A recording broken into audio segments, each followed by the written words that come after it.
dan saudara sekalian yang saya hormati, tentu Provinsi Kalimantan Barat ingin salah satu kabupatennya, yaitu Kabupaten Bengkayang, yang memang sudah menjadi sentra produksi jagung.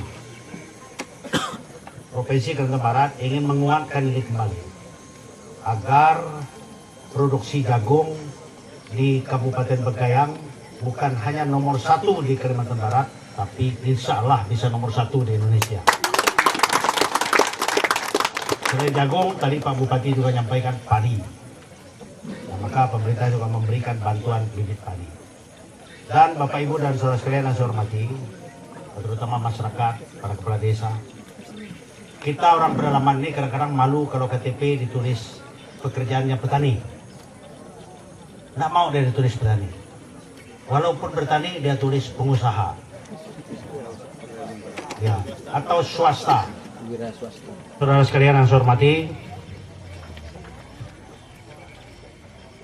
kemudian tentu gerakan ini akan kami lakukan secara kontinu, kita lakukan secara kontinu.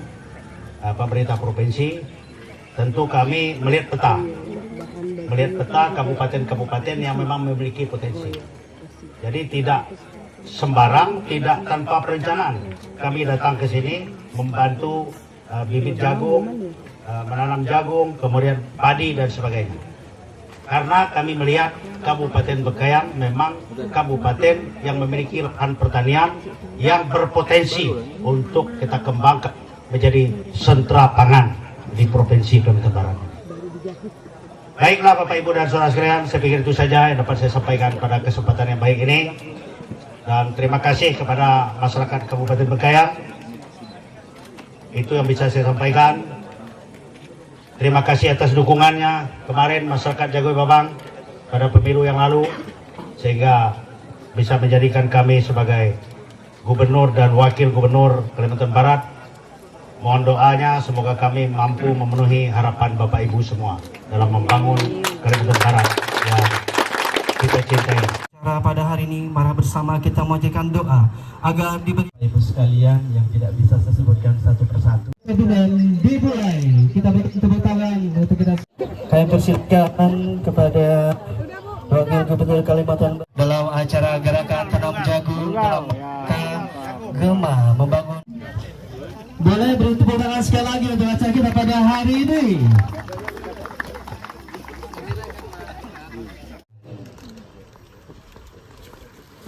Yang ketiga kepada Desa Jagoy, boleh kita berikan oleh Ketua Tim Penggerak PKK Kabupaten Bengkayang. Kita berikan tepuk tangan untuk bantuan diberikan sekali lagi untuk Desa Jagoy.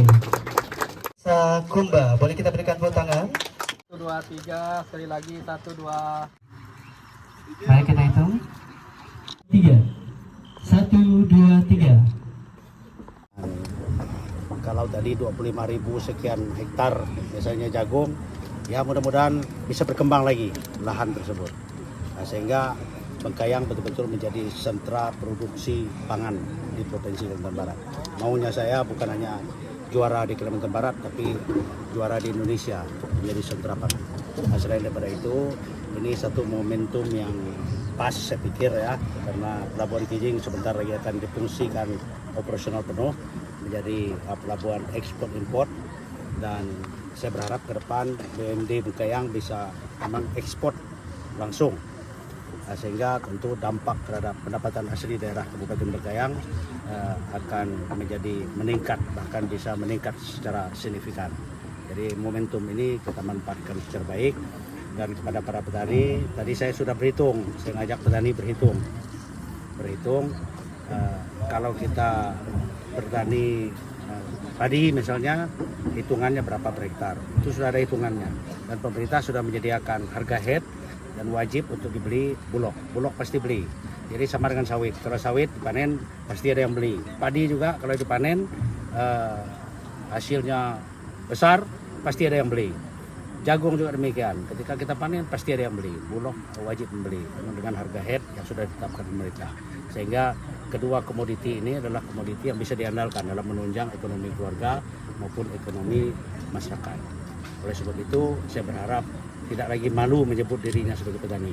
Marilah kita bertani pekerjaan petani adalah pekerjaan yang bermartabat, yang bisa diandalkan dalam menopang kehidupan keluarga, dalam menopang pembangunan daerah di Provinsi Kalimantan Barat. Kita dukung. Tadi juga salah satu permintaan, ya bukan pertanyaan, dari Pak Robert menyampaikan kebutuhannya ini itu dan sebagainya. Tentu kita akan programkan itu. Kalau sempat di perubahan anggaran, kita akan akomodir perubahan anggaran. Tapi kalau tidak, tentu di APBD tahun 2027.